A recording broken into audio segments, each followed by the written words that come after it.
eu diria que nós estamos vivendo uma ideologização atrasada, pelo menos 3 séculos, uma ideologia de 3 séculos atrás. Eu falo 3 séculos porque é uma ideologia pré-Revolução Francesa e, eu diria, pré-Renascimento. O que nós estamos vendo é um debate de um obscurantismo, de uma perspectiva bárbara, no sentido da barbárie, que não tem precedentes na história do nosso país. Nem nos momentos mais duros, de regimes mais fechados, a gente teve uma visão tão antiquada e desconectada com o processo evolutivo da humanidade. Porque a humanidade, ao longo da história, ela busca a civilidade. O cristianismo aportou a sua contribuição ao processo civilizatório, o Renascimento aportou uma contribuição para o processo civilizatório, a Revolução Francesa aportou processo civilizatório, o debate sobre capital e trabalho aportou uma contribuição para o processo civilizatório, a social-democracia europeia, do norte da Europa, aportou conteúdo para o processo civilizatório, a definição do direito à vida como o direito ao bem maior para debater os direitos humanos, assim como se discutia a propriedade, que era um direito, né? As pessoas têm direito à propriedade, o direito à vida como a propriedade imanente da existência, que foi a base da construção dos direitos humanos, e daí surge toda a construção dos direitos humanos e do processo civilizatório. Tudo isso está virando absolutamente nada, por um ideólogo, por uma visão orquestrada de fora do país, por um ideólogo que diz que quer acabar com a cultura do marxismo. Veja, que coisa! E, em função disso, desconstrói tudo que nós acumulamos ao longo de 5 séculos de história,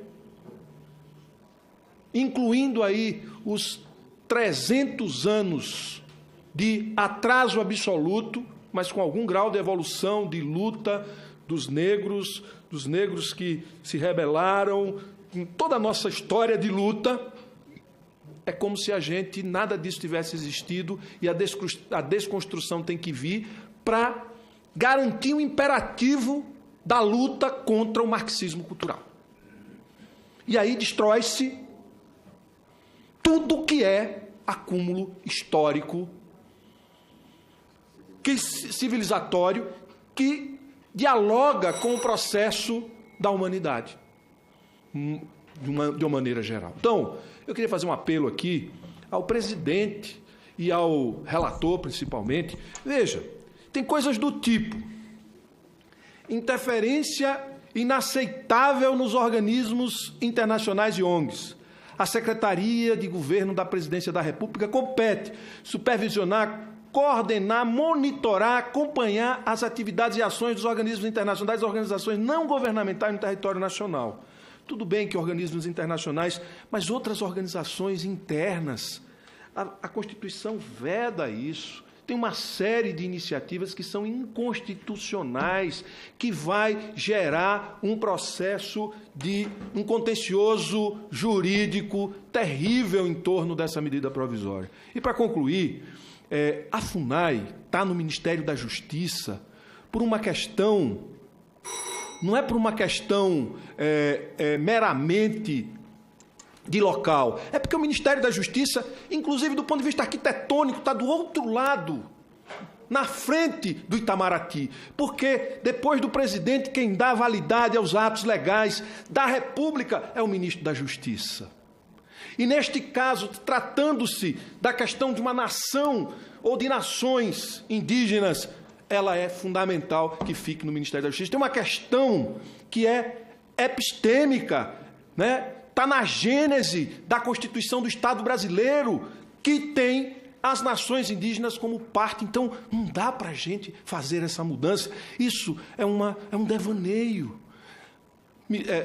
Relator, pelo amor de Deus, colocar a raposa para cuidar das galinhas é uma coisa que é cruel, é um escárnio.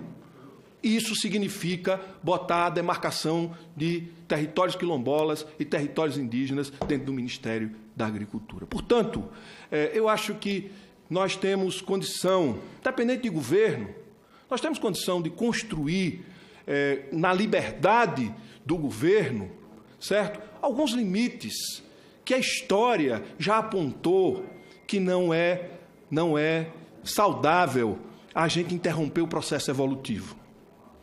Nós temos um processo evolutivo institucional. A ruptura disso significa terra arrasada. Terra arrasada não interessa ao desenvolvimento econômico, não interessa ao processo civilizatório, não interessa ao Brasil e não interessa a nenhum cidadão brasileiro. Portanto, faço um apelo aqui ao relator e ao presidente que a gente possa encontrar saídas que dê liberdade ao governo de se reestruturar de acordo com a sua filosofia de governo, mas que não interrompa o processo civilizatório e nem o processo evolutivo institucional do nosso país. Obrigado. Obrigado, senador Rogério Carvalho.